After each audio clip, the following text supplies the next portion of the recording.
Good morning, children. This is your GK class. So, kindly take out your GK book. Page number 16. We are going to start a new chapter, that is Green Friends. So, children, who are our green friends? Plants and trees. So plants and trees are called as green friends. So let's start. Without plants, we would have no air to breathe. This statement is absolutely correct, children, because without plants, we will have no oxygen to breathe. Children, we take in oxygen and give out carbon dioxide. So who gives us oxygen to breathe? Plants. Plants gives us oxygen to breathe and takes carbon dioxide from us. They are our green friends. So plants are our green friends. Fill in the blanks to know more about plants. So children, here 7 fill in the blanks are given. So we have to fill it with the help of the hint box. Clear? So there are 7 facts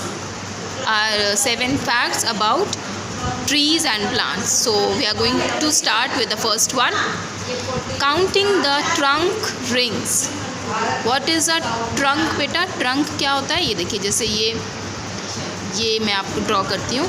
ये आपका tree है. ये tree है ना, right? This is a tree.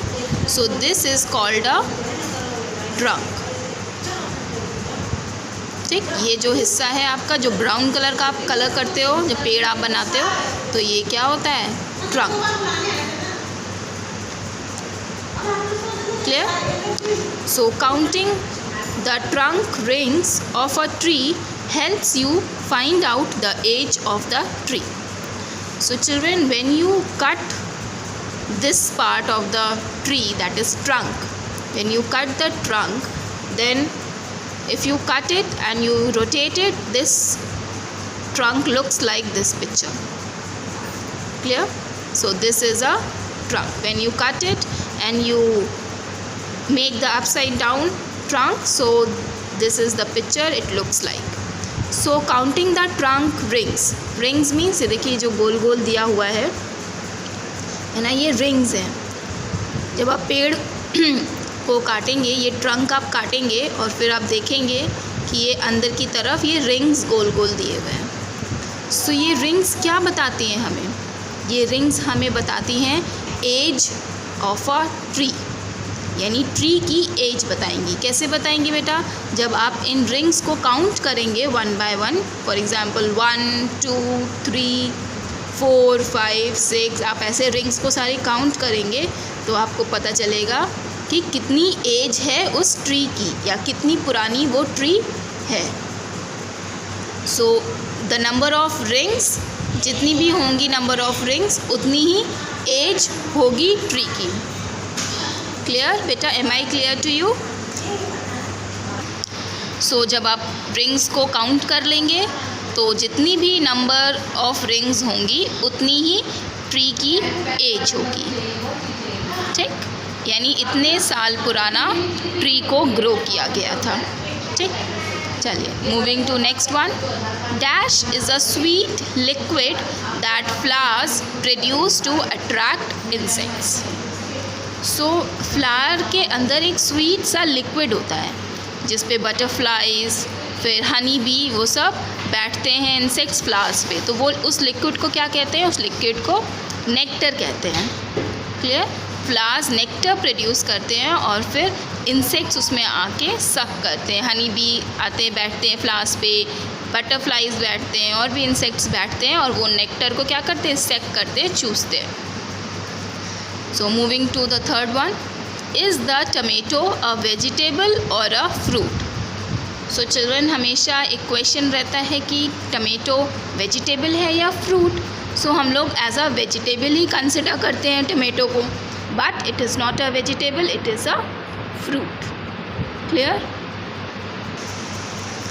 coming to the fourth one. Fruit comes from the flowers of a plant. Correct. Why correct? Because if you see, for example, if you see a pomegranate tree, first the flowers bloom, flowers grow, then after the blooming of the flowers, then fruit comes. Okay, so flowers पहले आते हैं, फिर उसी flower का fruit grow होता है. Clear? So fruit comes from the flowers. Number 5, dash give the plants support and distribute water and minerals within the plants. So plants को कौन सपोर्ट करता है? स्टेम्स. यानी प्लांट्स अगर ग्रो कर रहे हैं और वो स्ट्रेट खड़े हैं प्लांट्स मड में, तो वो कौन सपोर्ट कर रहा है? स्टेम्स.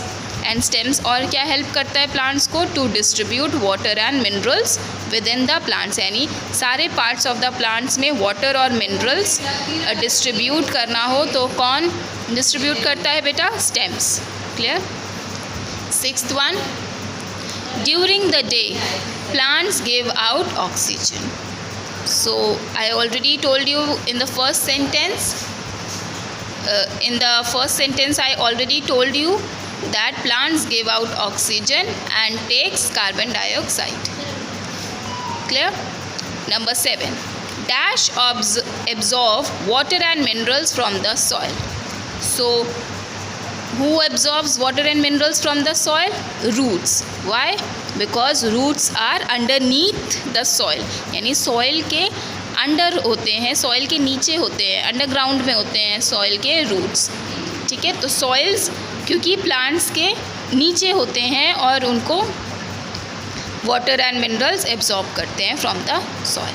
ठीक, underneath the plants roots are there. So I hope children, I am clear to you. I hope you understood these 7 sentences. Let's go to the tidbits. Did you know that different parts of a plant can be eaten? Yes, different parts of our plants को भी हम खा सकते हैं, as a consume कर सकते हैं. For example, carrots and radishes are roots. Carrots and radishes roots होते हैं बेटा. ये देखिए, ये होता है ना कैरेट, ये देखिए इसे रेडिश ऐसे ही तो होता है ना. तो ये क्या होता है? ये सॉइल के अंदर होता है. ये आपका ज़मीन है और ये रेडिश ज़मीन के अंदर, कैरेट्स ज़मीन के अंदर होता है. ठीक, तो इसलिए ये क्या होता है? रूट्स. और ये इसके लीव्स होते हैं. ठीक, तो कैरेट्स और रेडिशेस रूट्स होते हैं. तो हम लोग कैरेट्स और रेडिशेस खाते हैं, तो हम क्या खा रहे हैं? रूट्स. ठीक, similarly cabbages are leaves. Cabbages जो होते हैं वो लीव्स होते हैं ना. कैबेज क्या होता है? कैसे ऐसे कैबेज होता है ना, ये देखिए, ये उसके लीव्स ही तो होते हैं और हम उसकी लीव्स निकाल के फिर खाते हैं. तो कैबेज का क्या खाते हैं? Cabbage is not a fruit, it is a leave. Sugar cane क्या है? स्टेम है. शुगर केन कैसे होता है बेटा? ये देखिए, मैं ड्रॉ कर रही हूँ. शुगर केन ऐसे होता है ना, ये ऐसे.